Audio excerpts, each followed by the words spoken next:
আসসালামু আলাইকুম। Channel 6 Bangla television থেকে খবর পড়ছি আমি মৌসুমী ইসলাম। এবার দেখুন বিস্তারিত।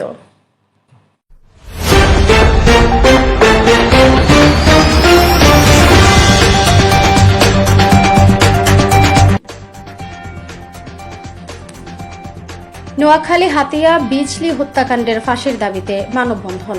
Senior staff reporter Mohammad Saiful ইসলামের তথ্যচিত্রে দেখুন বিস্তারিত।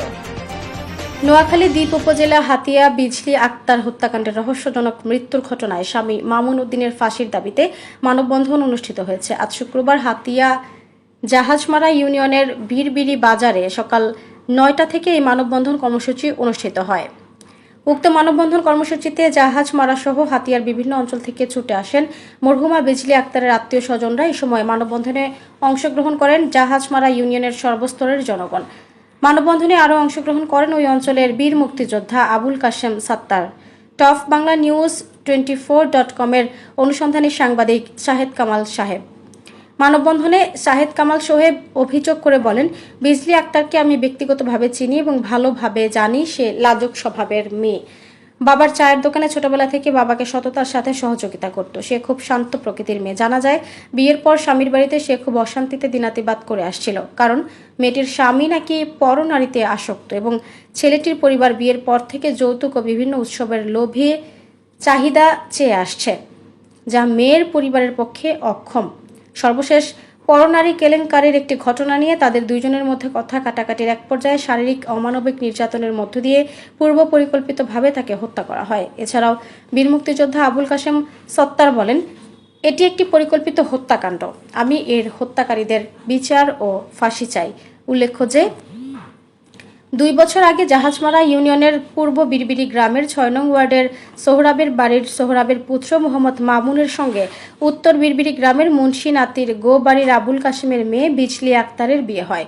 বিয়ের কয়েকদিন পর থেকে মামুন তার স্ত্রী বিজলি আক্তারকে যৌতুকের জন্য চাপ দেয় বলে বিজলির পক্ষ থেকে অভিযোগ এসেছিল। বিজলি বিষয়টি তার পরিবারকে জানিয়েছিল। তার পরিবার যৌতুক দিতে অপারগতা প্রকাশ করায় তার উপর অত্যাচারের মাত্রা বেড়ে গিয়েছিল। এই ব্যাপারে স্থানীয় ইউপি মেম্বার মিরাজ উদ্দিন ধারণা করে বলেন, কলহের জের ধরে গত শনিবার 16 জুলাই বেলা 12 ঘটিকার সময় রান্নাঘরের আড়ার সঙ্গে ওড়না পেঁচিয়ে বিজলি আক্তার আত্মহত্যা করেছিল। তবে বিজলির পরিবার বলছে, যৌতুকের টাকা না দিতে পারায় তারা আমাদের মেয়েকে পরিকল্পিতভাবে পিটিয়ে হত্যা করেছে।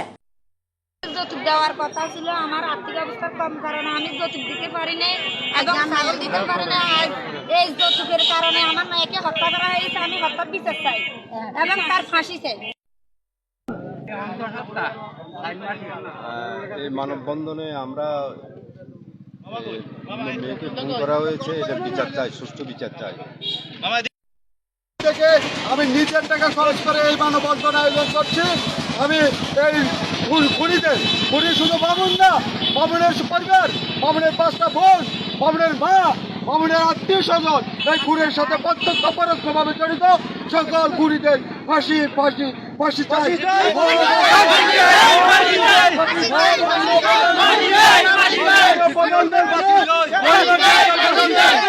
আপনি এই সুষ্ঠু বিচার করেন, আপনার নারীদের জন্য আলাদা আইন প্রণয়ন করেন, শিশুদেরকে নারীদেরকে রক্ষা করার জন্য। আপনি ছাড়া আমরা আর কারো কাছে দ্বারস্থ হতে পারছি না। আমাদের আকুল আবেদন, আপনি এমন একটা আইন করেন যে আইনের মাধ্যমে প্রথম বিজলির হত্যা হবে, হত্যার বিচার হবে। পরবর্তী কমান্ডে আরো যারা রেপ হচ্ছে, যারা সারা দেশে নারী নির্যাতন চরম মাত্রায় অবস্থান ধারণ করছে, যারা নারী নির্যাতন করছে তারা কোনো রাজনৈতিক দলের ছত্র ছায়ায় নয়, ওরা রাজনীতির ব্যানারটাকে নোংরা করার জন্য করছে। ওদের সবাইকে ফাঁসির দড়িতে ঝুলিয়ে আমাদের ওই রাজাকার আল বদর আল শামসকে 71-এর রাজাকারদের আমরা 13 সালে যেভাবে তাদেরকে হত্যার জন্য আন্দোলন করেছি শাহবাগে, সেই আন্দোলন আমরা গ্রামে গ্রামে পৌঁছে দিতে চাই। আমরা ফাঁসি চাই। বলেন সবাই, ফাঁসি চাই।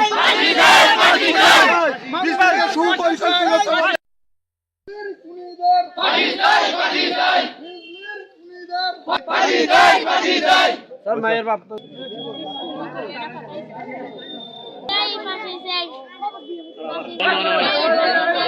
ফাঁসি চাই, আমি বিজলি খুনের মামুনের ফাঁসি চাই।